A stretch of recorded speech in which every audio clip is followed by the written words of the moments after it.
Welcome to our kickoff event of the 2025 Multicultural Conference as part of Fiesta. This is a documentary screening of a film called The Least of My Brothers, and the filmmaker is here with us today. This is Matthew Kordelski.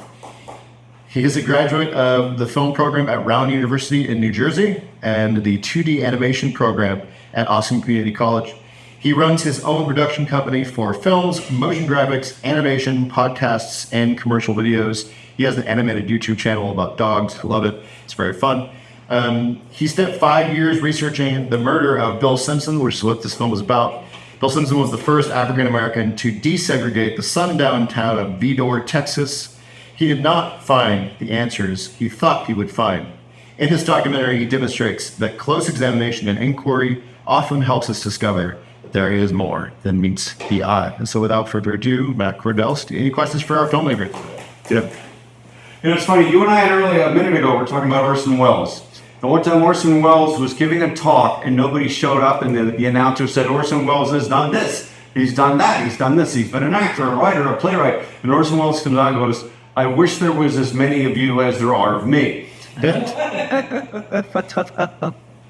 anyway, anybody ever heard of the story of Vidor, Texas, and what happened there? You have? From me or from, you heard of it? No, I mean, I heard about it when it happened. It was a shocking, horrific crime that was at Leeds. Okay. Not too far from where I lived. Anybody heard of a sundown town? Wait. But a little bit of backstory. This was made in the early 1990s. And the early 1990s, for good or for bad, was the golden era of trash media. I'm going to say a man's name that not so long ago, if you said this guy's name in San Antonio, you would provoke a riot. Howard Stern, he was the king of trash radio, if you remember that. You know the beats. He was the king of trash radio, just there was no rules. Whatever you could do to get attention, he did it. Jerry Springer on TV was the same thing. And all these guys, they set the bar pretty low in terms of quality, but they set the bar pretty high in terms of ratings.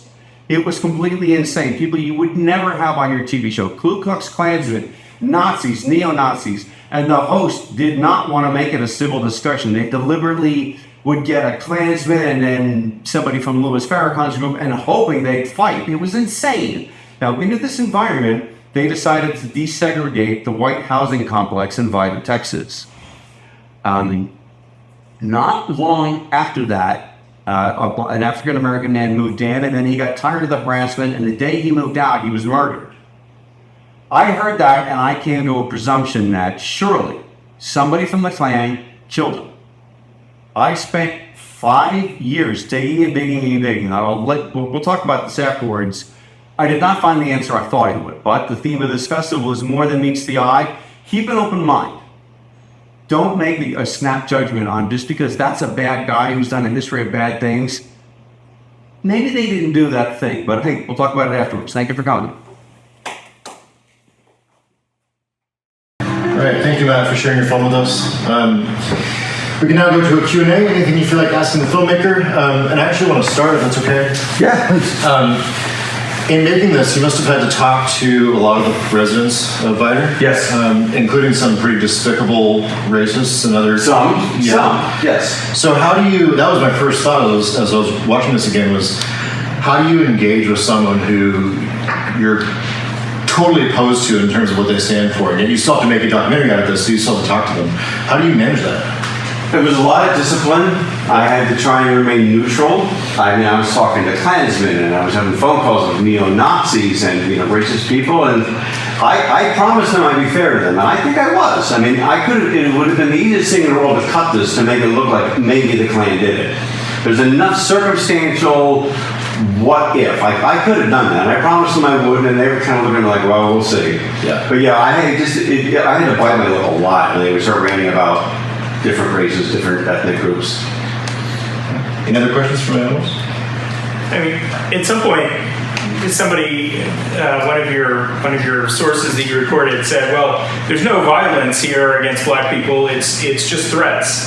The threats are pretty bad. I mean, that's not much of a leg to stand on. True, it's not. And you're right. In fact, one thing I was surprised making this was when I was talking to Bill Hale, a couple people got in trouble for making threats but they were rather nonsensical threats. Like somebody said, I'm going to get a load of dynamite and blow up the housing complex. He got a lot of trouble for saying that, even though he never had the dynamite. There's no evidence he was really going to do this, but threat of force. And I'm not a lawyer, I was surprised, but yeah, you're right, that's no excuse. Yeah, I mean, free speech has its limits. You can't probably fire in a theater, and you can't, threaten to blow up a No, housing you make a project. solid point. That's pretty bad, too. My other comment is, I mean, the bad guy here seems to be the media. The media come in and they're, have their narrative, whatever. But it would be better if we heard, actual news clips that would substantiate that. The one sort of negative thing that we have about the media, the evidence that we have, is the show that put the plan to Right, current affair, harassment and current affairs, and they came up empty. And they wouldn't let me use any of their footage. So I mean that's pretty bad. But if the enemy is the media, it seems like we need to have those headlines or whatever, or clips or descriptions of specific incidences of the media pushing a dishonest narrative. Okay, you're right about that, and I thought I made the point that I'm not saying there was no racists or racism or trouble there. What I was saying is I think the media exasperated it, and but provide evidence for the media. Okay, but I'm saying is I couldn't. I mean, you could argue all day. So the TV should have stayed away. It shouldn't have covered it. Is that the solution? No. I mean, I wrestle with that. Okay, you make a very good point. No, but let me back up and say I thought it was an excellent film. And I said at the beginning, oh yeah, I heard all about this. No, I had not heard anything about this. What I thought we were going to hear about is this thing that's next up in YouTube there on the screen behind you. Jasper? So that was Jasper? That's Jasper. Okay, so I was confused about Because by the time I made this, everybody would have got the joke that Ross Dennis moved away from Vidor to get away from the Klan. I got it. And moved to I the cute figured that little out. safe town of Jasper. When I made it, people got the joke. I mean, and he really did do that. That really did happen. Yeah. But although he didn't want to leave the Klan. So you've opened my eyes here to new things that I didn't know anything about. Do we know what happened to the awful neighbor lady with the bat? I don't think she's still alive. She never paid. It was a paper judgment. They knew you got to pay X amount of money to these people that you bother, but they knew she was never going to pay it. It was a paper judgment. She did in a housing project. How could she?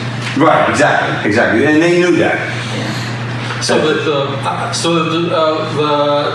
the two black women with a family who moved into the Vidor thing, did they really have trouble? They couldn't find any employment. Right, nobody would give them a job application. They said, "What are you doing applying?" That there was some tension there between. Agreed, but I would point out that's what they say happened. I couldn't corroborate that, but why would they lie? I can't figure. I mean, if somebody was offering them a job, They say that's what happened. I have no reason to believe they're lying. They never did find work in Vidor, and they said everybody told them, "Why are you even applying? This is Vidor."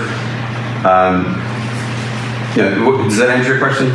Yeah. It just shows the nuances and complexities. Like there was tension in Vidor. There could have been. I mean, there were threats. These women apparently may not have been able to find a job. So I mean. There could have been something there. Right, and what I found out after I made the movie, I've recut this like 5 times. This is probably the 5th or 6th version I made. Originally it was like 2 hours long, and I kept cutting it down, and blah, blah, blah. The 2 women who left Vidor, ironically, because Bill Simpson left Vidor because he feared violence, Sure. and he met with violence his first night out. The 2 women who left Vidor, I heard they moved to a housing complex in Houston and were robbed. Oh wow! Like they were a target. I heard they wound up being a victim of urban violence. Or they were killed. They weren't killed, but they were robbed.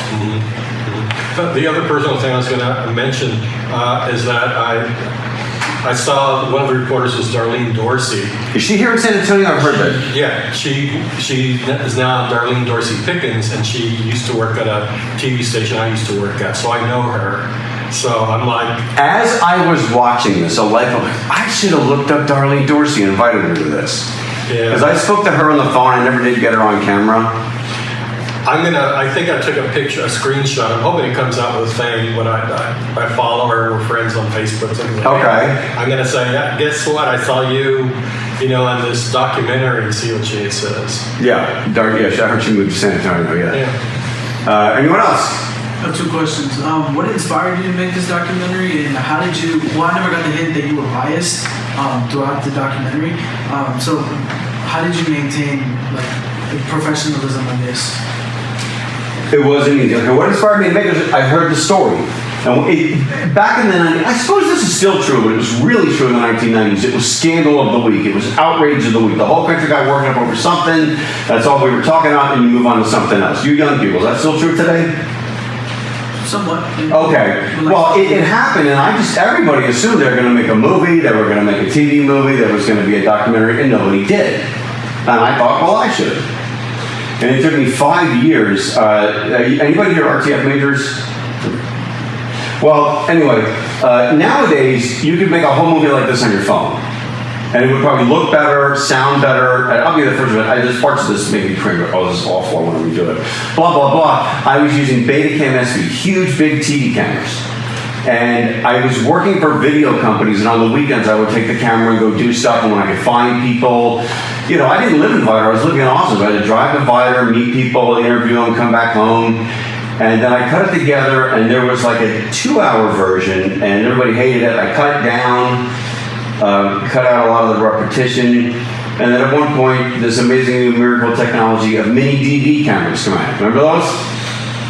Well, anyway, it was picture quality, pretty much equivalent to a Betacam SV, but the consumer could buy it. So I reshot it. So if you notice some of the interviews with people that are older, the camera style's a little different. I did that in mini DV. And I mean, I wish there was they talk about ways you can bump something up to 4K, but now how did I remain professional? During most of this, I would say about 75-85% of this, I still thought I was going to find something to blame this on the Klan or neo-Nazis or a white person from Vidor. 75% of the way through, I still thought the Klan did it. Even though I found no evidence. Okay, just because you find no evidence, that, you know, what is it? Absence of evidence is not evidence. Absence. I still couldn't shake that loose from my head. What until I got to the very end and then realized that there's 2 black guys spending their lives in jail. They never said anything about the Klan put us up to this. And as far as that's when I talked to. There's people who wouldn't appear on camera but would talk to me on the phone. The FBI guy. Ron Kelly, he wouldn't appear on camera, but he talked to me on the phone. Judge William Wayne Justice, he's the one who started all this when he desegregated the housing outlets. He talked to me on the phone a couple times. I spoke to the author of a book called Sundown Towns. I spoke to Mayor Woods of Vidor on the phone. She didn't want to appear in it, but she spoke to me. And the pastor of the church, one of the churches, Bill Simpson, he talked to me on the phone. I kind of realized I'm wrong. It's not the Klan. They didn't do this. Do you think they still contributed to the general cultural violence and environmental? Absolutely. Yeah. Absolutely, they stoked it. Yeah. If the Klan had not gone to Vidor, would the Bat Lady and certain other people still be obnoxiously rude? Yes, but they're like stoking the hostility. Yes, I think they really got people riled up. Yeah. And getting on TV got them riled up, and bringing up people to the Klan. I don't know if you guys know the history of the Klan. The Klan was originally this rather small thing in I think Tennessee. And then there was a play based on the memory of the Klan called The Klansman. That got turned into a silent movie called Birth of a Nation. And then you had, I'm going to get in trouble for saying this, but a nationwide craze of Ku Klux Klan cosplayers. They saw the movie Birth of a Nation, and the Klan took off again. Then it kind of faded away. Then it came back during the Civil Rights Movement. And then it kind of faded away. And then it bumped up a little bit in the 90s. I couldn't tell you what the response of it is. But did the Klans being there stir the pot? Get people excited? Get somebody who was quietly racist can be loudly racist? Yes, Yeah. absolutely. Absolutely. Yeah. The Klan is always, told blacks, go back to your country, go back to your country. We're all guilty of that. Absolutely, especially white people. All white people, go back to your country, fine. Go back to France, go back to Russia. The Native Americans, and it's like, how hypocritical are we too? Because this was not our land, and Absolutely. The nation, it was already here. Yes. So the Ku Klux Klan just is ridiculous. I completely agree, and there's different versions of this. One, I one had a history of the Klan, one had a history of Vidor, and I cut it out because it was boring and people thought But they, one of the Grand Dragons lived there, and then I found his house where there was still, believe it or not, the metal pipe that he would like to cross. If you go to my YouTube channel, there's a lot of deleted footage if you're interested. Look up Lisa My Brother's YouTube channel. There's things I cut out because I thought it was slow burn. But yes, the Klans are ridiculous. Of course they are. Neo-Nazis are ridiculous. That one group, they weren't neo-Nazis in so much as he never said anything about Hitler or Germany or German National Socialism. But there's no denying what he wanted for America was a heck of a lot like what Hitler wanted for Germany. So from that point of view, he was a neo-Nazi. Yes. So you were shooting this for 5 years, right? Yes. So what kept you going? Was it that you were trying to? Because you said you were trying to prove that the Klan did it, or like they were like responsible. I wanted to make a movie. Yeah. I could tell you I'm some great crusader on a horse. I'm doing social justice. I wanted to make a movie. So I started a project. I didn't want to spend 5 years. I never meant to spend 5 years. I thought it would maybe be 6 months, but I couldn't find people. I couldn't have time to edit. I didn't have access to editing equipment, which was a thing back then. It's not today. You can all do it on your phone. But back then I had to get access to an Avid, get access to Betacam cameras, and that was not an easy thing to do. You had another question? Or you were... No, is that what kept you going? Was that you were trying to prove that the Klan was responsible, or you were? Yes. I wanted to crack open the case and show what really happened, even though it was wrong. And I wanted to finish my movie. I wanted to just collect up everything. And what was interesting was I was starting to lean towards and I guess the cops were right. It really was just a drive-by sort of. And I still think of Divider as a racist town. I interviewed somebody who was still living in the complex. And I was about to pack up my camera. And that's when I looked up, and then the shot at the end of the little girls having the tea party, that was going on. So I quick grabbed my camera and videoed that. And then I was putting the camera away, and somebody said, "So what are you doing making a movie on Vider?" That was the black girl who said, "This is not a racist town." So I pulled the camera back out of my case, set it up, mic'd her up, and just interviewed her. And then, like on the drive home, I went, that was kind of my turning point. That's when I kind of realized I was wrong. It wasn't the Klan, and Vider. I mean, I'm not going to say it's not a racist town. I mean, to this day, you hear about black people not wanting to stop for gas there. Mm-hmm. But is that true or is that hype? I don't know what to tell you. I've toyed with the idea of making a sequel, maybe put a hidden camera on a black guy, have him go buy gas in Vider, see what happens. I've thought about that. In other words, the exact same thing the current affairs did. Ooh! Gut punch. Well done, sir. Yes, actually, now that you say that, yes, I would. All right, man, you win. Do you have another question to that? Okay. I was just going to make one comment. I think what makes this film resonate all these years later is that we live in an era of conspiracy theories. I mean, with social media and all that, and it shows how people were, even back then, 30, 40 years ago, were still doing things to, coming in from outside to kind of, start this, make it look like things were going on in the town, the media was feeding on it and all that, and doing what I guess would be called fake news. And, this is all happening back then, and it leads us to the era we're now where people are very skeptical about the media, and maybe rightfully so, because apparently they missed that a lot of the stuff that was going on in Vider was really primarily outside forces. And then the whole thing about the death of Simpson is that the conspiracy theories, it took a long time to unravel to find out it was just a street crime. Right. Did anybody even think that it was, what a coincidence, he never even got to sleep in his house? On the night that he was going to go home and sleep in his house, he gets killed. Yes. What a freaking coincidence. That is amazing coincidence, and that's why I at first thought for sure it had to be somebody from Vider did this. Although in hindsight, I think about it, and I spent a lot of time talking to the Klansmen and reading their literature, I am not pro-Klan at all. I'm just saying, from their point of view, if Bill Simpson had been killed the day he moved into Vider, I'd say maybe it was the Klan. On the day he moved out, why would they care? I mean, I could almost see the Klan paying for the U-Haul to help them move. I mean, they would. I'm joking, but you know, yes, it is an incredible irony. And you know, I gave a little bit of not lip service, but I brought up the conspiracy theories, like people think this, people think that. How did that lady get into HUD? The landlady, how did she get into HUD housing program? I looked into that. It was completely legitimate. It was above board. She'd never rented through HUD before. You're right, she didn't.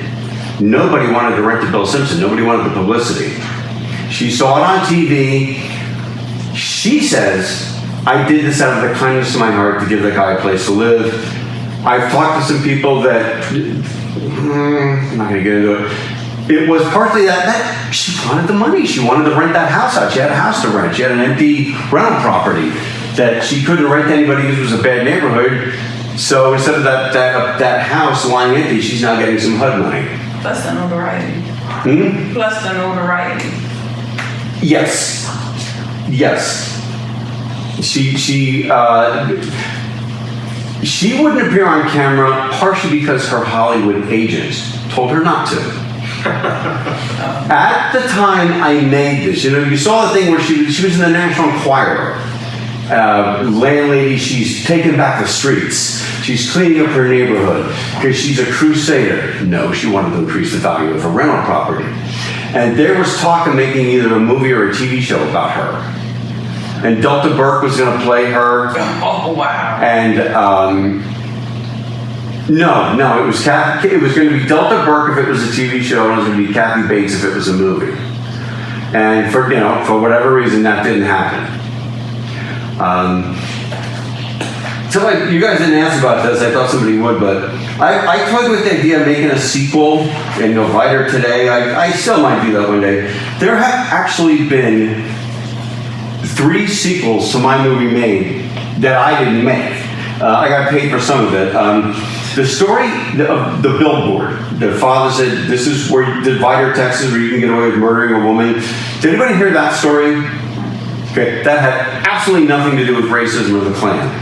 The Kathy Page, this young woman in Divider, was killed under mysterious circumstances. The circumstantial evidence points to the ex-husband. Just incredible amount of circumstances, but they can't prove it. The father was so angry. This is so obviously the ex-husband. Why aren't the Divider cops doing anything about this? He put up those billboards to embarrass them. I think somebody from the Divider police took a bribe. I don't believe that. I just think they couldn't prove it. It's one of these things, damn it, we know it's that guy, but we can't prove it. So there has been a couple of things like Unsolved Mysteries with Robert Stack did the Kathy Page story. The Kathy Page story also kind of inspired that movie, Three Billboards Outside Missouri. If I remember that movie like 5 years ago. That the writer said he was driving from Florida to California. He saw some billboards here. You can get why is nothing being done about this murder. He saw the billboard. He got the idea. He wrote a completely fictitious story inspired by that billboard. And another sequel. Somebody approached me. Anthony Griffith, black NAACP guy that represented the Klansmen, he wouldn't talk to me on camera. He talked to me on the phone. Well, a bunch of African-American podcasters contacted him. They did something I didn't do, but they talked him into doing it. So there's his story is on the internet. And they used some clips from my movie in that one. And there is a TV series, I think it's on Netflix or Prime, one of those, God Save Texas by Richard Linklater. And one of the episodes is a history of racism, and they use a lot of footage from my movie. I also had a lot of problems. I don't know if you guys are RTF majors, but I didn't have that much footage of the Klan. There's only, I went and just did internet searches on pictures of the Klan. I don't know if you noticed a lot of that. It's just, I photoshopped it.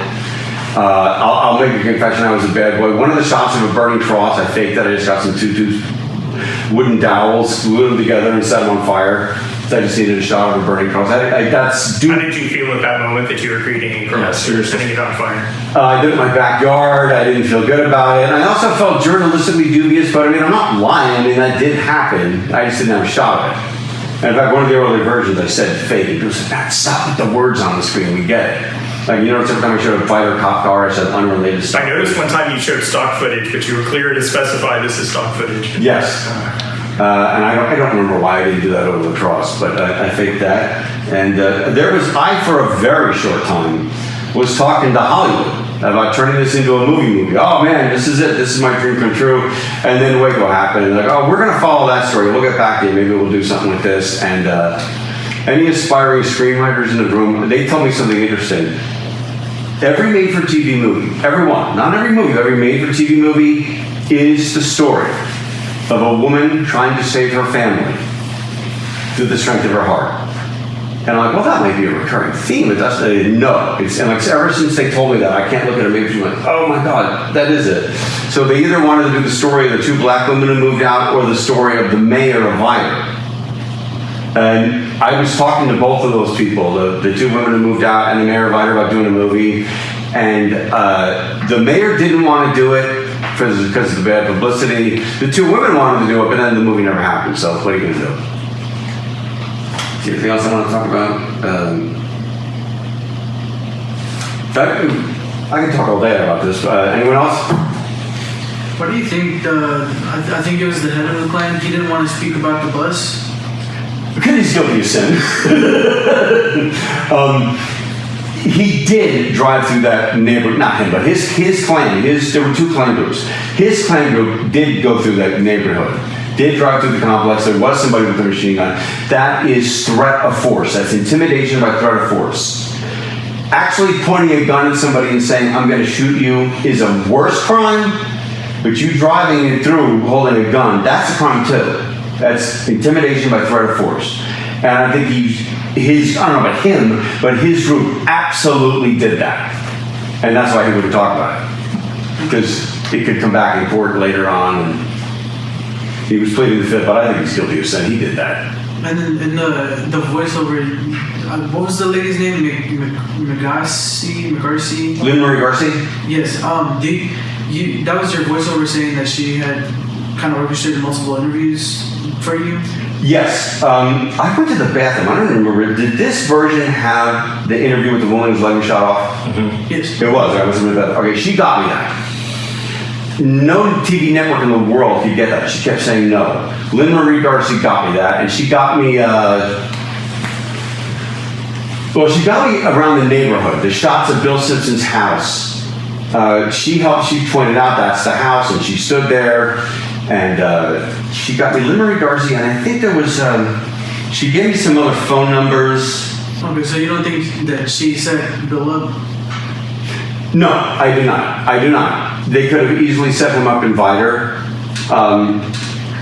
She got him the house so that the clan would know where to get him. They knew where to get him anyway. And it wouldn't have been that hard to figure out wherever else he went. But no, I do not. I do not think she had anything to do with that. Anybody else? All right, Matt, I hate to cut you off. This has been really interesting. Thank you all for coming out. Thank you. There's a lot of deleted scenes. Look up and go to YouTube, Lisa My Brothers. And thank you for sharing such a challenging but important film. Yeah.